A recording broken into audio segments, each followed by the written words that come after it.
How do you lower the shutter speed on the iPhone? Well, if you're capturing some media like videos through the built-in camera, there isn't that much which you can control. You can control the resolution and frame rate and some other settings, but if you need more, you need to actually get a different camera app from the App Store.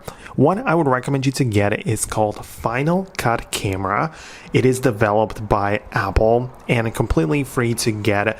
No subscription or anything needed. You just open it up like this, and once you start recording videos through this app, you have much more control over the footage because you can expand the options in here and you get to control the stuff like the unlocked mode, right? You can control the focus manually, and you also have the exposure in the middle, so you can literally control it like this.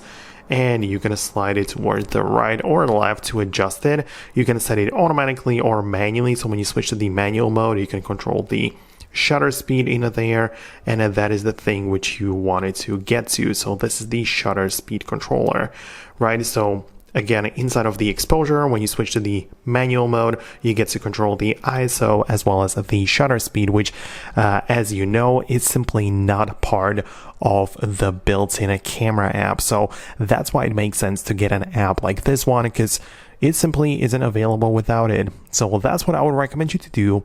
Of course, there are more apps on the App Store which work similarly, and there are like more apps which you can get to control the camera. I also used Blackmagic Camera before, which also uses and has additional settings for your footage. So give that one a try as well if you like to. But I'm gonna wrap up the video right now. Definitely subscribe so you don't miss videos like this one, and I'll talk to you later.